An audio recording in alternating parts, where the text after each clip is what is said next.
Corps commander as a corps commander, تو میں اس کو ادھر پوسٹ کرنا چاہتا ہوں. تو اس نے یہ کیا کہ اس نے کہا کہ مجھے 6 مہینے کا ٹائم دے دیں. 6 مہینے گزر گئے. اس کے بعد پھر میں اس کے پاس کیا کہ بھائی اس کو میں ابھی پوسٹ آؤٹ کرنے لگا ہوں. تو اس نے کہا نہیں ابھی رہنے دیں، یہ ٹھیک نہیں ہے، تو تھوڑا سا اور ٹائم دیں ہمیں، چلنے دیں اس کو.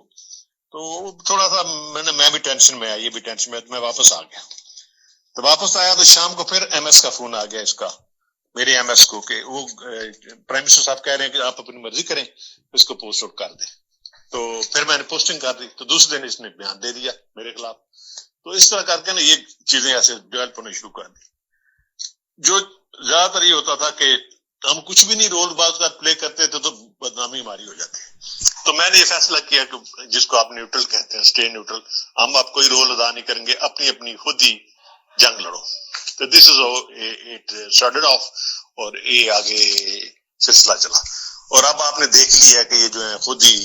پنجاب اسمبلی میں کتنا لڑائی جھگڑا ہوا ہے، جو کچھ بھی ہوا ہے یہ آپ کے سامنے ہے. تو اس پہ ابھی اس میں ہم نے کوئی ڈیلیبریٹلی اس کو ریموو نہیں کروایا. یہ جو ریموو ہوا ہے یہ تھرو کورٹ ہوا ہے اور وہ جینوئن ہوا ہے، یہ اس نے کہا چیف نے. اس کے بعد کچھ اور کوئریز تھیں جو دائیں میں سے کویسچن آنسر آئے کہ جی یہ تو پھر بڑا پاپولر ہو گیا. اس کہ یس، پہلے 7% پہ اس کی پاپولیرٹی تھی، اب 27 ہو گئی چند ہفتوں میں. تو ابھی میرے ساتھ ہر دوسرے دن خود بات کرتا ہے. تو میں اس کو کہہ رہا ہوں کہ محنت کرو، انشاءاللہ تم دوبارہ پرائم منسٹر بنو گے، ہم تمہیں ایکسیپٹ کریں گے، تو میجارٹی لے کے آؤ. تو اس کے بعد لوگوں نے یہ بھی کہا کہ اگر رائٹس ہو گیا تو پھر کیا ہوگا. اس نے کہا پھر army shall play its role. ہم مارشل لا نہیں لگائیں گے، لیکن I will arrest all of them and ask the supreme court کہ آپ ورڈکٹ دیں اور اس کو الیکشن ری الیکشن کرا دیں. یہ ایک بریف تھا جو ہوا سر. جی، آپ نے یہ آڈیو سنی، اور اب پہلی مرتبہ تحریک انصاف نے اس آڈیو کے معاملے پر ریئیکٹ کیا ہے. پہلی مرتبہ ایک تہلکہ خیز رد عمل اس آڈیو پر تحریک انصاف کی جانب سے آیا ہے، اور تحریک انصاف نے جنرل باجوہ کی گفتگو سے منسوب اس آڈیو ٹیپ پر ایک بیان بھی جاری کیا ہے. اور اس حوالے سے پہلا جو رد عمل ہے اس میں یہ کہا گیا ہے کہ یہ تاثر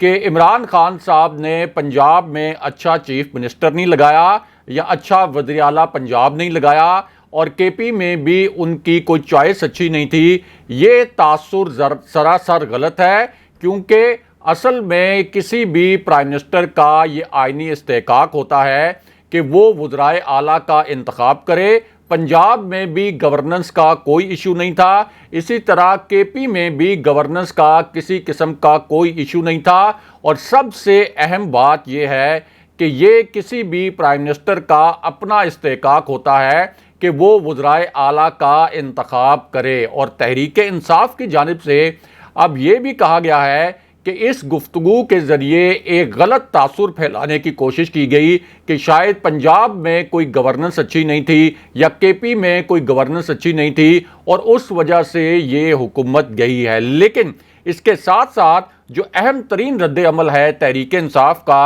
اس آڈیو پر، وہ یہ ہے کہ D G I S I کی تعیناتی کا اختیار بھی کسی بھی پرائم منسٹر کا آئینی استحقاق ہوتا ہے. اور اسی طرح جب D G I S I کی تعیناتی کا معاملہ سامنے آیا تو اس پر پرائم منسٹر نے متعلقہ حلقوں سے مشاورت کی تھی، جس طرح کوئی بھی پرائم منسٹر مقتدر حلقوں سے اس طرح کی اہم اپائنٹمنٹس کے معاملے پر مشاورت کرتا ہے. لیکن الٹیمیٹلی یہ اختیار بھی کسی بھی پرائم منسٹر کا ہی ہوتا ہے کہ وہ آرمی چیف کا تقرر کرے یا D G I S I کا تقرر کرے. یہ اب ایک نیا اور تہلکہ خیز بیان شیریں مزاری کی جانب سے آیا ہے. بہرحال اب بات کرتے ہیں کہ army chief general Qamar Javed Bajwa کے ساتھ کس قسم کا دھوکہ ہوا، اور مختصراً آپ کو یہ بھی بتاتے ہیں کہ پہلی مرتبہ عمران خان صاحب نے اپنے خلاف سازش کا سب سے بڑا راز کیسے کھول دیا،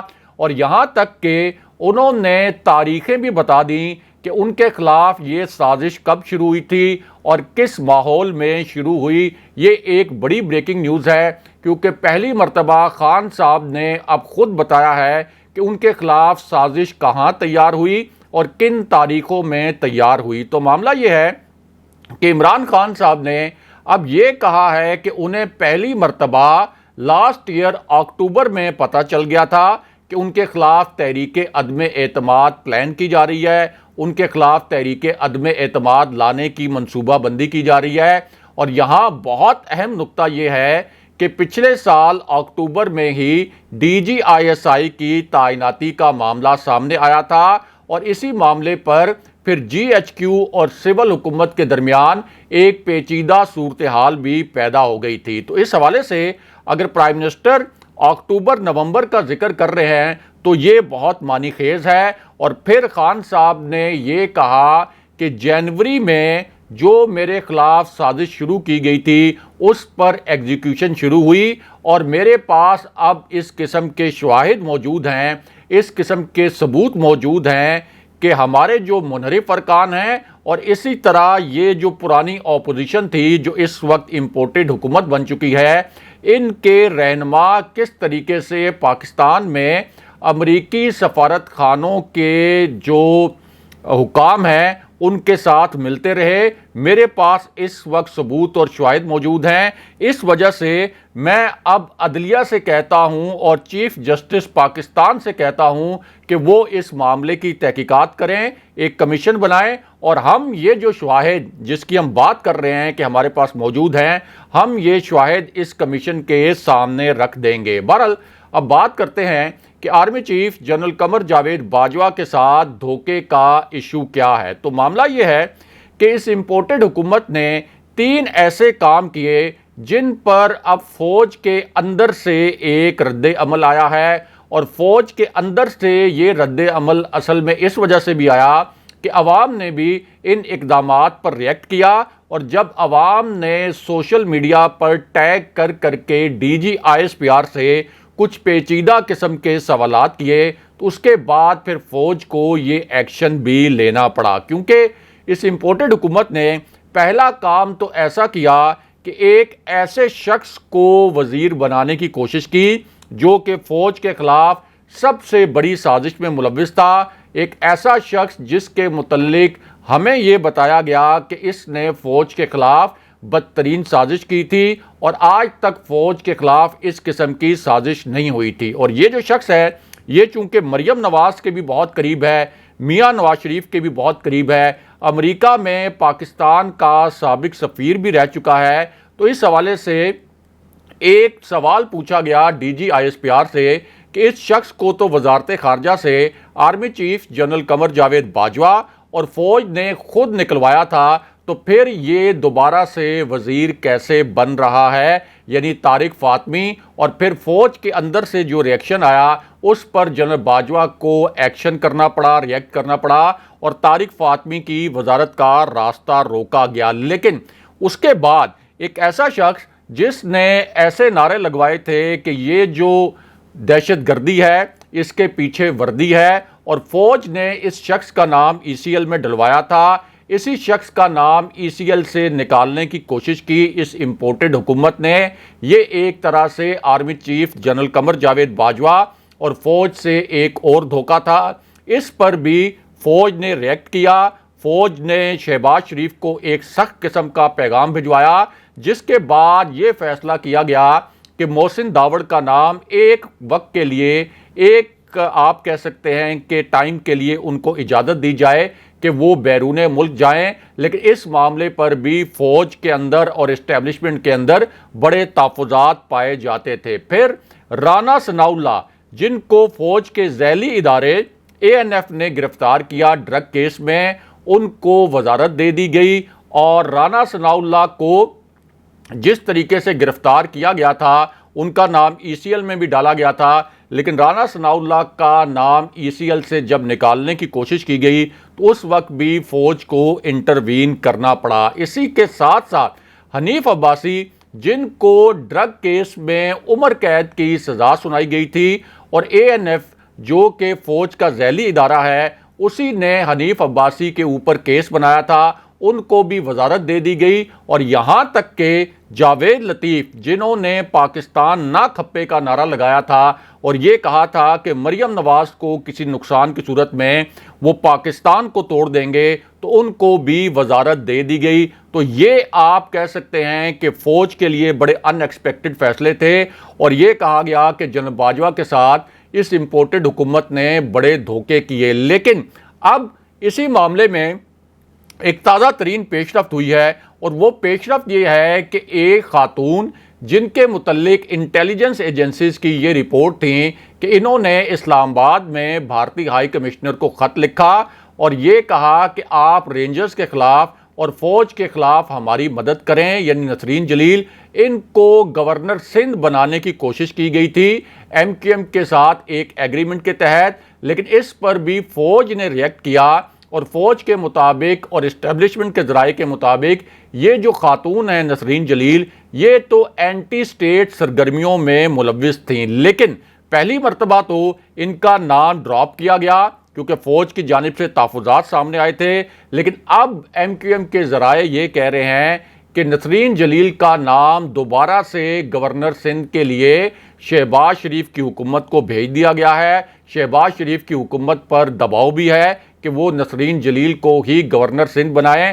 اور یہ army chief general Qamar Javed Bajwa کے ساتھ آپ کہہ سکتے ہیں کہ ایک اور بہت بڑا دھوکہ ہوگا، اور اس پر بھی ایک سخت رد عمل عوام کی جانب سے اور اسٹیبلشمنٹ کے اندر سے آنے کی توقع ہے۔ دوسری جانب اطلاعات یہ ہیں کہ سوشل میڈیا صارفین کے اوپر جو ایف آئی اے نے کریک ڈاؤن کیا تھا، اس حوالے سے اطلاعات آ رہی ہیں کہ 8 کے قریب لوگوں کو گرفتار کیا گیا ہے۔ اگلے پروگرام تک کے لیے خدا حافظ۔